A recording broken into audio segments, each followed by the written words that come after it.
Edifice of Trust podcast is a thoughtful discussion of today's current events from the perspective of America's founding principles. Welcome. From heart-pumping music to head-thumping commentary. Hello, everyone. It is hard to record a commentary about the war in Iran. Everything changes day to day, but strangely, nothing really significant seems to happen. A mercurial negotiator on one side, President Trump, trying to strike a deal with an intransigent but amorphous negotiator on the other side while leaving a key third party on the sidelines is not a good setup for progress. Mr. Trump and his minions, JD and Marco, keep insisting on how close we are to a deal, while the Iranians keep insisting that they are not agreeing to anything. Meanwhile, the entire world is suffering from the side effects of this war, shortages of petroleum and other critical products such as fertilizer that have pushed prices to Biden-level rates of inflation. The lack of progress toward ending this tragic war peacefully is understandable. Each of the antagonists has a different reason for entering the war and different goals that they want to achieve at the end of the war. President Trump thought, especially after the military triumphs of the so-called 12-day war in 2025, that the overwhelming military might of the United States would quickly defeat the armed forces of Iran. And he was right.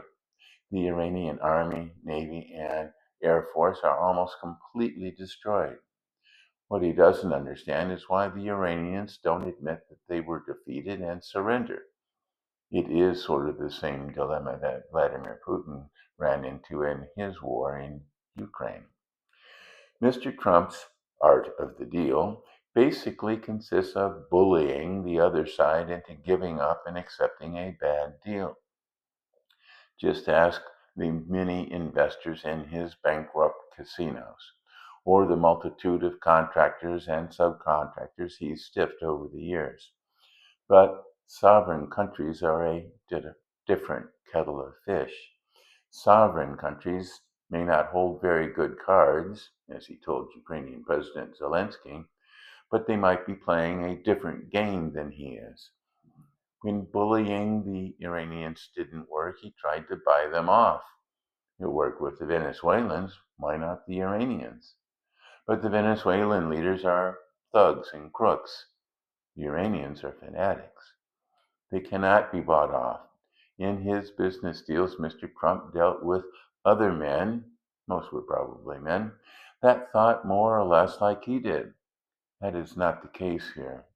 While President Trump's bullying tactics may have worked with some smaller countries on trade deals and tariffs, he has been ineffective in dealing with Putin, Xi, Zelensky, and anyone else with a little backbone, like Danish Prime Minister Mette Frederiksen. The Israelis are fighting a different war.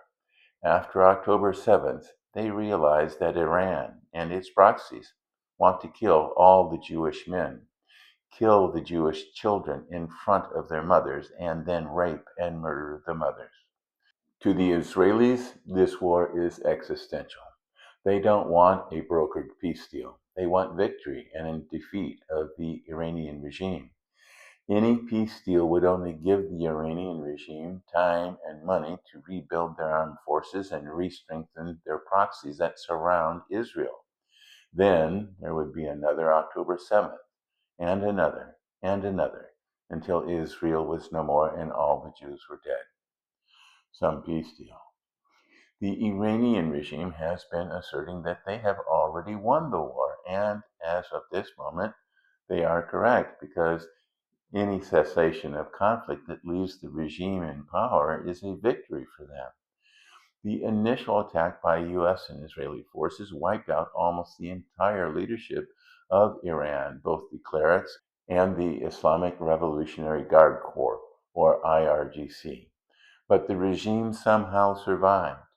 In fact, an article in Foreign Affairs magazine by Iranian exiles, Iran's new grand strategy, how a remade Islamic Republic will reshape the Middle East, claims the attacks have allowed a new generation of tougher, more effective Iranians, mostly IRGC, to replace the sclerotic and corrupt leadership in power since the original revolution in 1979.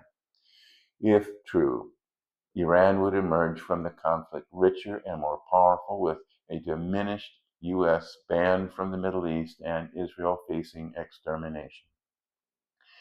Even if this oft-predicted peace deal is announced in the next few days, weeks, or months, don't believe it. It's not peace, just a temporary truce.